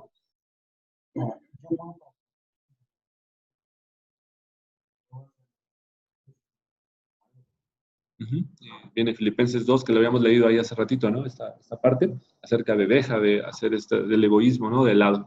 Y bueno, la victoria final sobre el egoísmo, un cambio de paradigma, ¿no? Un paradigma es algo que, pues, viene a mi vida como un patrón, como algo que sigo siempre, ¿no? Una forma que así lo he hecho siempre, así lo voy a hacer, ¿no? Entonces, un cambio de paradigma lo tengo que hacer. El ser subjetivo es muerte, ¿no? Percibir el amor de sí mismo como en un nivel de conducta.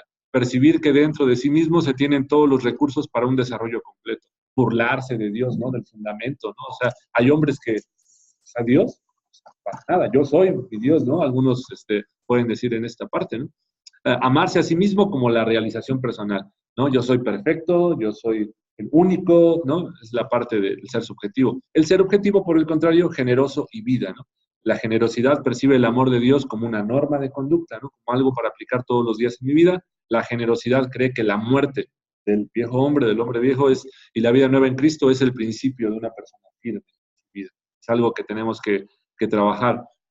La generosidad se regocija en la autoridad de Dios. ¿Por qué? Porque hemos sido creados a su imagen y semejanza. La generosidad produce amor sobre la base de la creación, ¿no? De la redención, ¿no? Esto es lo que me lleva a poder ser diferente con los demás. Y la última parte ahí dice, la generosidad sabe que la felicidad verdadera y lo bueno está en Dios. Y cambia su criterio del amor a sí mismo. Cuando llego en Dios, yo no puedo ser la misma persona. Yo no puedo seguir siendo el mismo. Me vuelvo otra persona distinta, generosa, aprendo de Dios, aprendo de Jesús en medio de esto y entiendo que la generosidad es un aspecto fundamental para seguir adelante en esta misión. ¿Ok? Bueno,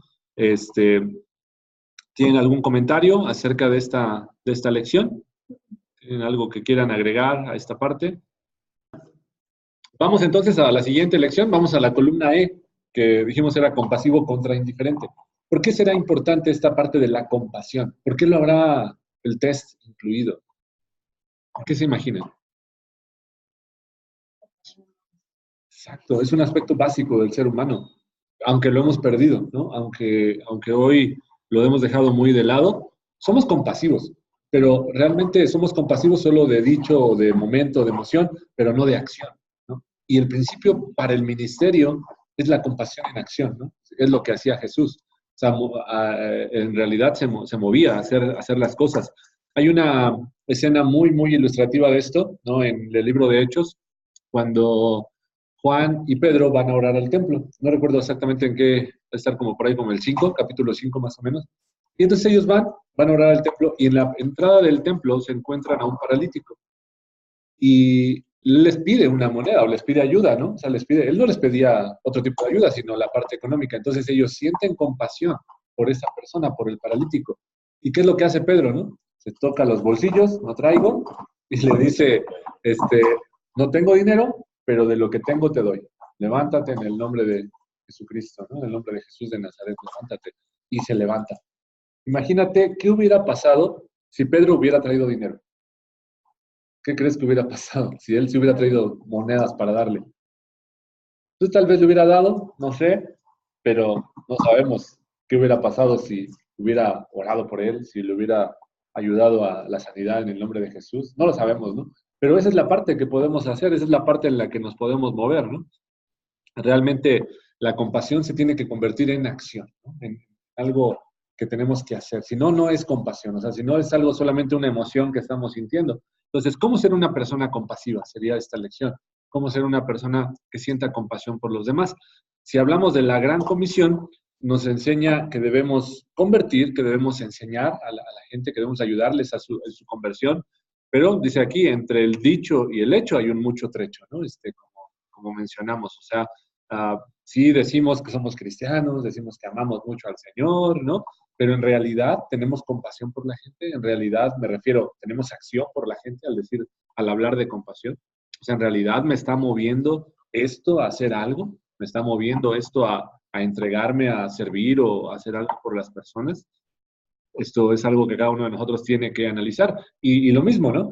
¿Cómo saliste calificado, ¿no? Pero también, ¿cómo eres en tu vida? O sea, ¿cómo eres en esta parte? O sea, puede ser que ahí el resultado diga una cosa, puede ser que a lo mejor saliste mal, pero en realidad tú haces cosas, ¿no? O viceversa. Vamos a leer alguna parte de la Biblia aquí en el Evangelio para ver el ejemplo de Cristo. Vamos a Mateo 9:36. Por favor, Mateo 9:36. Mateo 9:36 dice lo que leíamos hace ratito, lo que comentábamos, ¿no? Dice, al ver las multitudes, tuvo compasión de ellas, porque estaban desamparadas y dispersas como ovejas que no tienen pastor. Están hablando de lo que sintió Jesús, ¿no? Y dijo, algo tengo que hacer por estas personas, ¿no? O sea, movido a hacer algo. Más adelante, 14:14. 14:14, ahí mismo en Mateo dice, y saliendo Jesús vio una gran multitud y tuvo compasión de ellos y sanó a los que de ellos estaban enfermos. Hay una parte donde Jesús está dentro en una casa, está en una casa y hay mucha gente, ¿no? Y hay una persona que sus amigos le quieren llevar que es paralítico también, ¿no? Y no pueden entrar, no pueden entrar. Entonces ellos hacen un esfuerzo de meterlo por el techo para llegar directamente a Jesús.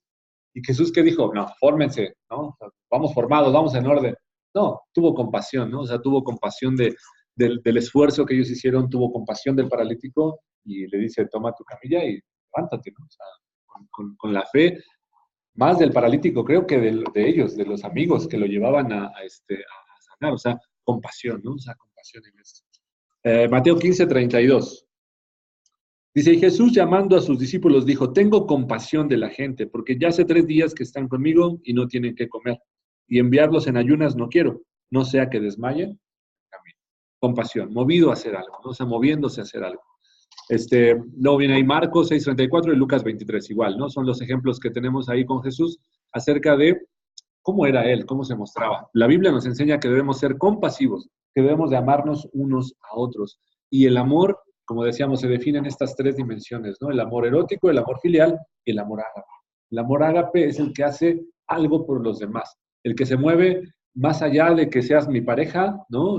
Más allá de que seas mi papá, mi hermano, mi hijo, se mueve más allá de esto y me lleva a hacer algo por las personas. Me mueve a desinteresadamente a relacionarme con los demás y poderlos ayudar. Vamos a leer algunos versículos acá. Juan 12:24. Y ahí igual en el Evangelio, Juan 12:24.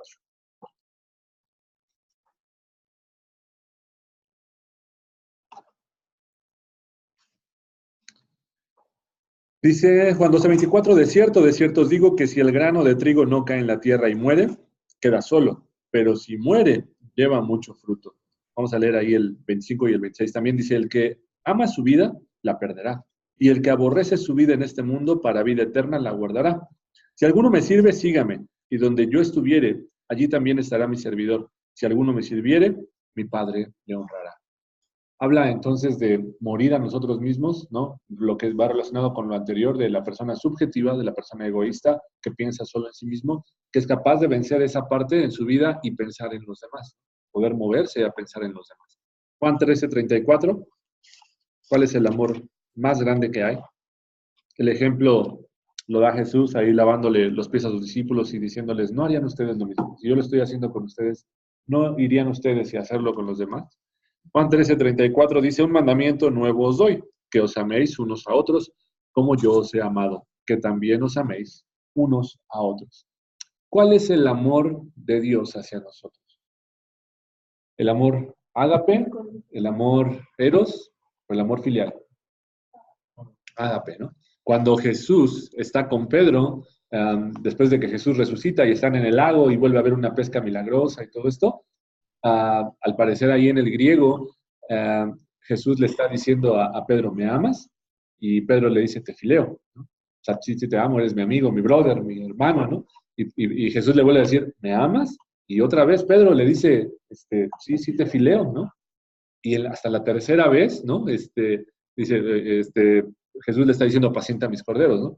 Y hasta la tercera vez, cuando Jesús le dice a Pedro, ¿me amas? Él dice, te agapo, ¿no? O sea, te agapo. O sea, voy a hacer algo por ti más allá de que solo eres mi hermano, mi amigo, mi confidente, ¿no? O sea, voy a hacer algo más. O sea, es un amor más grande, ¿no? Es un amor que te mueve a hacer cosas, ¿no? Por los demás, a arriesgarte, a darlo todo por la gente. Es el amor ágape, el amor que Dios nos da a nosotros, ¿no? Y de esa forma dice, ¿no? Así mismo, ámense unos a otros como yo, o sea, de esta forma Él nos amó. No, no dudo que los haya llegado a amar también de una forma filial, ¿no? O sea, a ellos, con los que convivió, o sea, como hermanos, como amigos, como brothers, ¿no?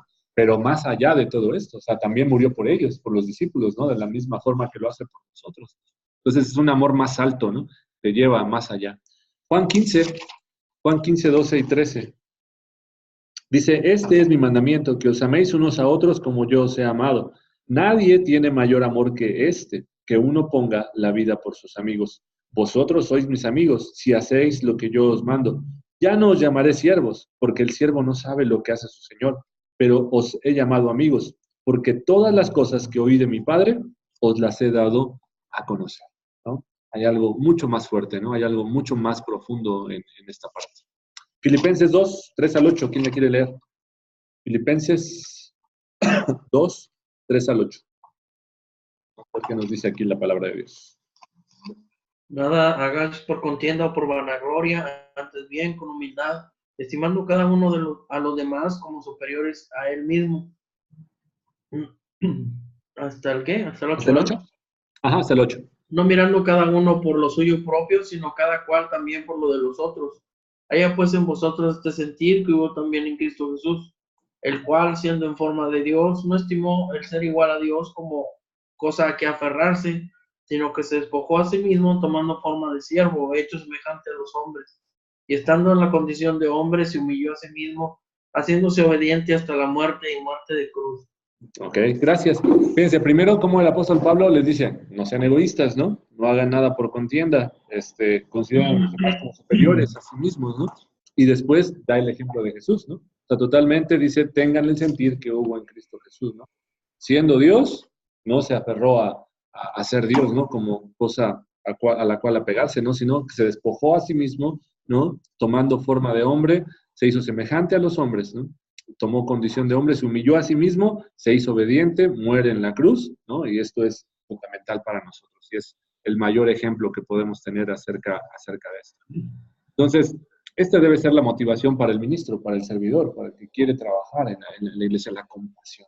Lo que me mueva a poder hacer, lo que me mueva a poder acerca de los demás. Hay una parábola que es la del buen samaritano, Lucas 10, 25 al 37, vamos para allá. Esto es fundamental, ¿no? Es un gran ejemplo porque muestra los problemas que había entre la gente, el desinterés que había en ciertas situaciones, pero cómo va más allá de lo que yo crea, de lo que yo sienta, de lo que yo juzgue de una persona, la necesidad de alguien. Lucas 10, 25 al 37. Uva, ¿la tienes? ¿La quieres leer? Lucas 10, 25 al 37.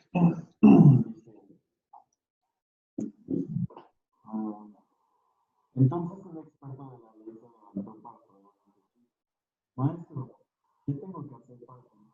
¿No? Entonces Jesús dijo, que está escrito en la ley como lo dice. ¿Qué está escrito en la ley? ¿Cómo lo entiendes? Dijo, ama al Señor y ama a tu semejante como a ti mismo.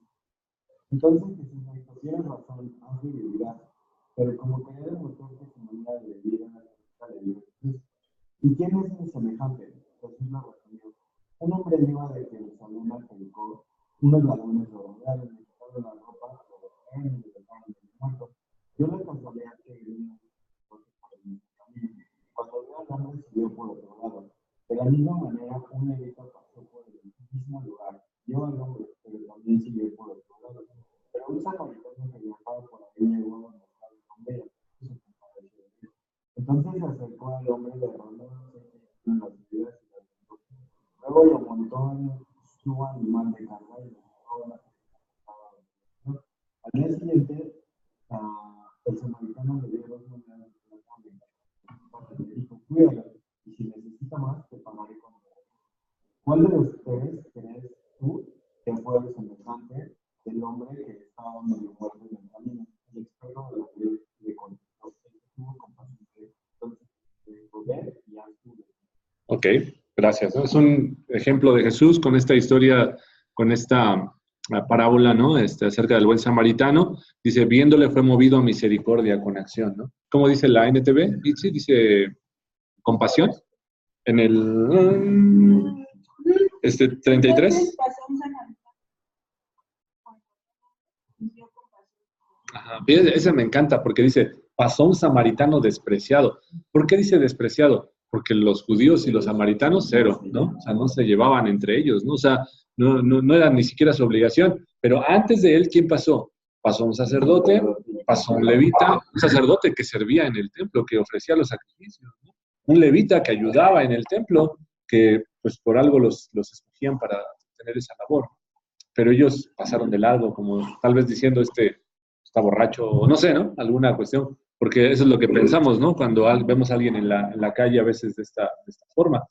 Entonces, el levita, el samaritano, despreciado, dice, fue movido a compasión, ¿no? O sea, fue movido a compasión, y la compasión conlleva acción, ¿no? O sea, lleva una acción de poder hacer. ¿Qué es lo que él le hace? Desinteresadamente llega, lo ayuda, le cura las heridas, lo lleva a un lugar para que pueda descansar, paga todavía más los gastos de él y dice, si algo más, regreso y te lo voy a pagar, ¿no?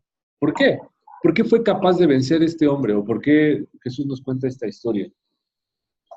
¿Por qué dejó de lado los prejuicios de, no, ellos son peores que nosotros, ¿no? Porque a los samaritanos les decían perros, ¿no? Los judíos son unos perros, ¿no?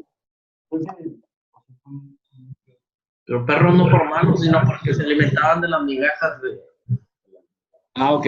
Eso es bueno entenderlo, ¿no? Sí. De ellos, ¿no? Las migajas de ellos.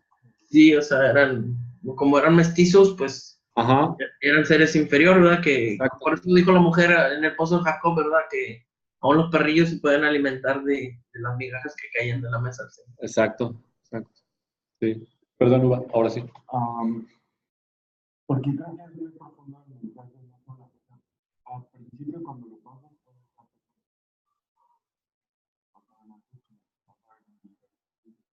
pero cuando vas más a fondo, te das cuenta de que para estas personas, para el sacerdote y el levita, habla de que esta persona que estaba tirada probablemente estaba medio muerta. Los levitas no podían tener contacto con la sangre de las personas porque volvían impuros. Entonces, ellos pusieron por encima la ley de Moisés. No es que si lo toco, tal vez pasaron la Biblia y dijeron, si lo digo, pero dijeron, no, porque si lo toco, me voy a puro. Y para ellos fue más grande querer mantenerse puros que ayudar. Entonces, después viene el samaritano que no tiene ese tipo de idolatría, que entiende que tiene que ayudar al próximo, que interpreta correctamente lo que está viviendo o que vive, y entonces no le interesa. No le interesa lo demás, que hace ayudar. Exacto. Entonces, ves, o sea, pues no solamente ver que es importante más, sino también que es importante que lo que quieres hacer no se vuelva una idolatría. A esa parte iba, ¿no? Y que dejemos de lado otras cosas que son importantes. Un ejemplo de esto, hace ya muchos años, una pareja de amigos de aquí de la congregación murió la mamá de ella, ¿no? De la pareja, murió su mamá de ella. Y pues exactamente el sepelio fue el domingo a la hora del servicio, ¿no? O sea, pues era un hecho que ellos no iban a estar aquí. Y entonces, nosotros, yo tenía poco tiempo viniendo aquí a la iglesia, ¿no? O sea, poco tiempo, pero dije, mi obligación es estar con ellos, o sea, acompañarlos, ¿no? O sea, son mis amigos, quiero estar con ellos, acompañarlos en esta parte. ¿Sabes qué? Nadie más fue. Nadie. Todos estaban aquí en el servicio. O sea, puntuales, atendiendo el servicio, y yo dije, yo lo vi como incongruente. O sea, digo, yo entiendo esta parte de que tenemos que adorar a Dios y que es lo primero y es lo esencial, pero hay momentos en que la gente está pasando por una situación y que eso, en ese momento eso es lo más importante, ¿no? Esa es la parte más importante de atender, de hacer, ¿no? En esto. Entonces digo, no sé, tal vez algunos fueron después del sepelio a su casa a visitarlos, no, ya no supe, ¿no? Pero yo sentí que yo tenía que estar en ese momento ahí, que en ese momento Dios entendía que no iba a estar yo aquí adorando a Dios, pero que iba a estar acompañándolos a ellos, aparte con ese dolor. Y entonces tiene mucha razón lo que dice Ubaldo, ¿no? O sea, se puede volver esta parte una idolatría en nosotros, ¿no? Lo que hacemos dejando de lado la compasión. A veces por hermanos y a veces por gente que ni siquiera conocemos, ¿no? O sea, puede llegar a pasar esta situación, ¿no? En nosotros. ¿Qué es la compasión? Pues es una habilidad, ¿no? Es una habilidad de ponerte en el lugar del otro, ¿no? De poderte poner en su lugar, de sentir lo que está sintiendo esa persona, o sea, poder identificarte con su dolor o con lo que esté sucediendo, su necesidad, ¿no? Aceptar sin juzgar, ¿no? También esto, porque, híjole, ¿cuántas veces tal vez ha pasado que llega aquí los domingos una persona, pues, media mal vestida, media sucia, y lo primero que pensamos es, no vaya a ser un ratero, ¿no? De verdad, he oído a personas así, ¿no? Los domingos de cuidado, échale un ojo, no se vaya a robar algo, ¿no? Cuando, no sé, o sea, la gente puede venir por lo que venga, ¿no? O sea, no sé, pero tal vez sea el gancho que Dios lo trae para poder encontrar algo diferente. Entonces, acepta sin juzgar, ¿no? O sea, la compasión acepta sin juzgar, ¿no? Esto es algo que tenemos que entender, ¿no? Va más allá del comportamiento culpable, ve la necesidad humana. ¿Te acuerdas de la mujer pecadora, de la adúltera, que le llevan a Jesús, ¿no? Ahí en Juan 8, si no mal recuerdo, donde la llevan y la sorprendieron en pleno adulterio, ¿no? Eso es lo que dicen estos hombres. Aquí está, la sorprendimos, somos varios testigos, entonces, ¿qué hacemos, no? Le preguntan a Jesús, ¿no? En esta parte, la ley decía, hay que apedrearla, ¿no? O sea, si alguien es encontrado cometiendo pecado en adulterio, apedrean, ¿no? Le preguntan a Jesús y le dice, pues adelante, ¿no? O sea, dice, el que esté libre de culpa, ¿no? Pues apedréla, pégale. Ninguno fue capaz de poder hacerlo, ninguno fue capaz de aventar una porque todos tenían una misma condición. Algunos teólogos inclusive dicen que Jesús quiso decir, el que no haya cometido adulterio de ustedes, aviéntele la piedra. O sea, no tanto solo un pecado común y corriente, sino adulterio, o sea, también adulterio, ¿no? Entonces, o sea, es muy profundo. Entonces Jesús ve la necesidad más allá de la culpabilidad. Porque, ¿qué sucede? Estos hombres tiran la piedra, ¿no? Y se van, ¿no? Se van y le preguntan a la mujer, ¿dónde están los que te condenan, ¿no? Y ninguno, todos se habían ido. Entonces Jesús, pues, habla con ella, ¿no? Y le dice, yo tampoco te, pero vete y no peques más, o sea, no lo hagas más, o sea, ciertamente si lo hacías por necesidad, por dinero, por lo que fuera, ¿no? No sé, o sea, ya no lo hagas más, ¿no? No hagas más esta parte. Entonces, esto es fundamental, ¿no? Ver más allá del comportamiento culpable, ver la necesidad humana, ¿no?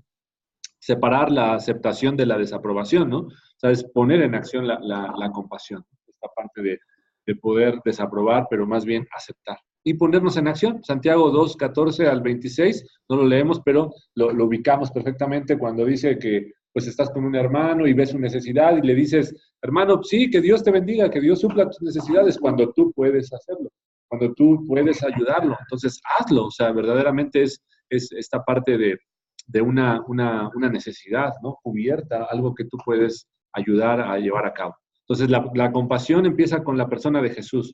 Él pudo identificarse con las personas, ¿no? Lo vemos totalmente en los ejemplos en el Evangelio, se identificaba con las personas, el leproso, el ciego, ¿no? El necesitado, el centurión que pedía la ayuda para su sirviente, ¿no? Diversas cuestiones. Pudo identificarse con toda la gente, pudo sentir toda la pena y el dolor que estaban sintiendo ellos, ¿no? Que estaban pasando en ese momento, en diferentes circunstancias.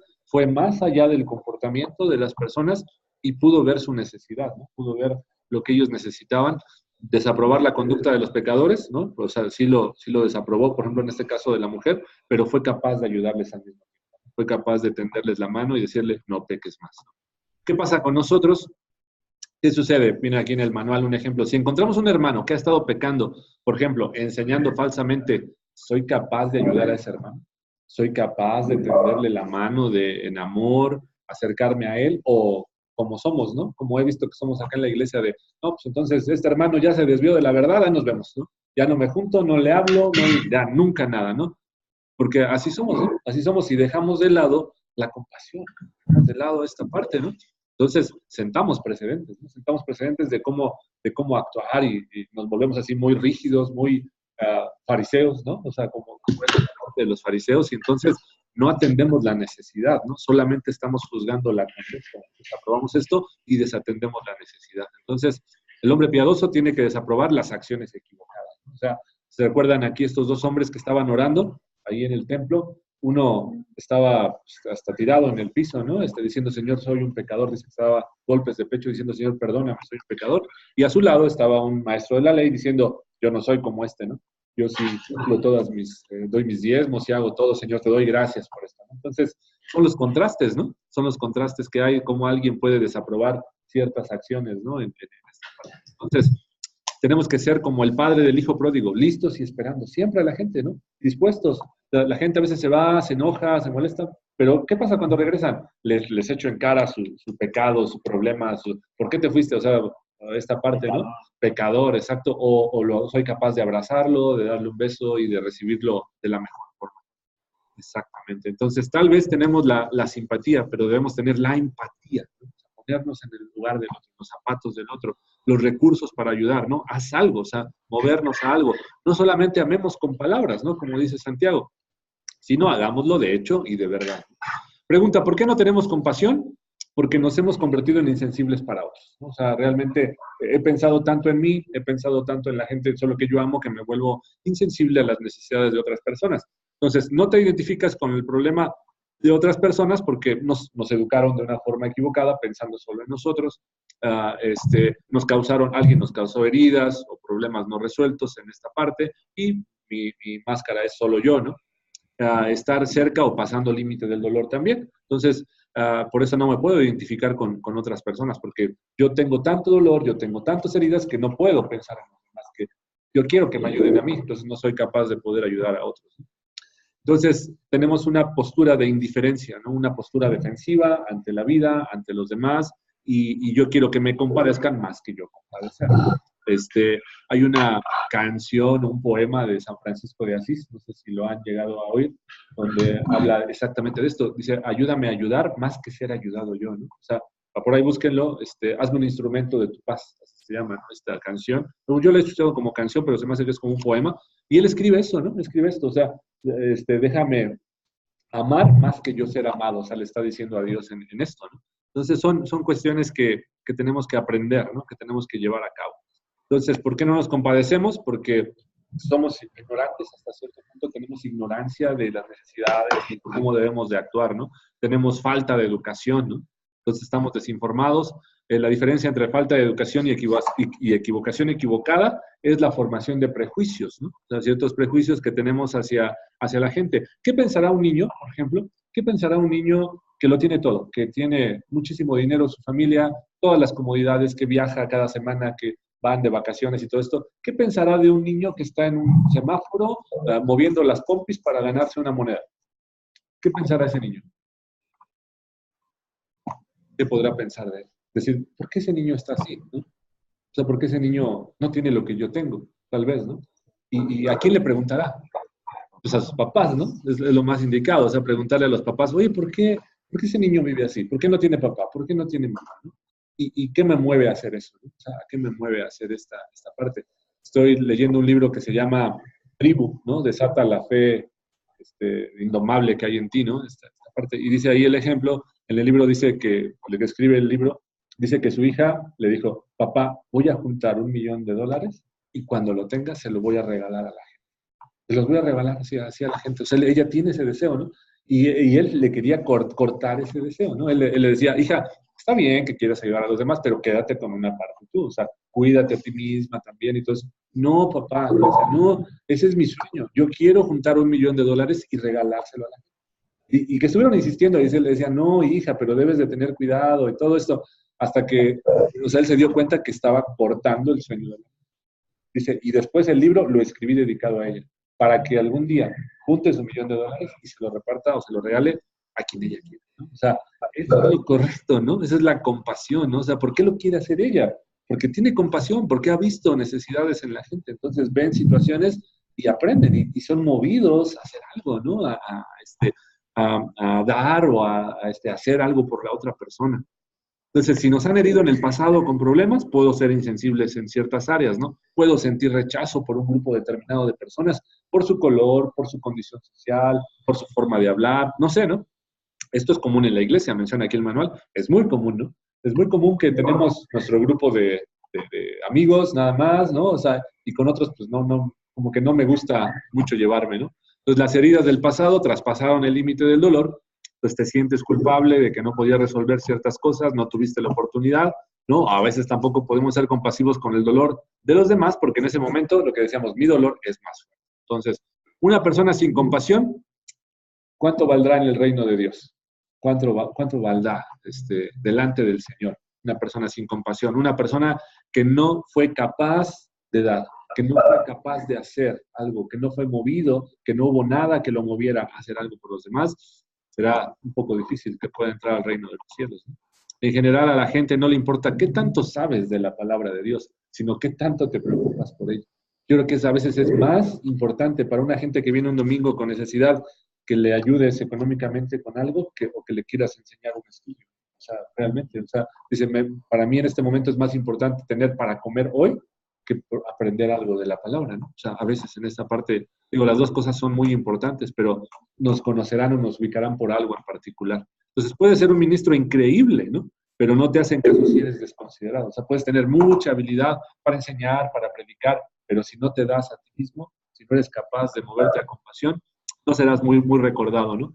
Las personas van a recordar más cómo tratas a tu esposa y a tus hijos que cómo enseñas, ¿no? O sea, puedes ser un maestro increíble, pero puedes tratar muy mal a tu familia en frente de otros, ¿no?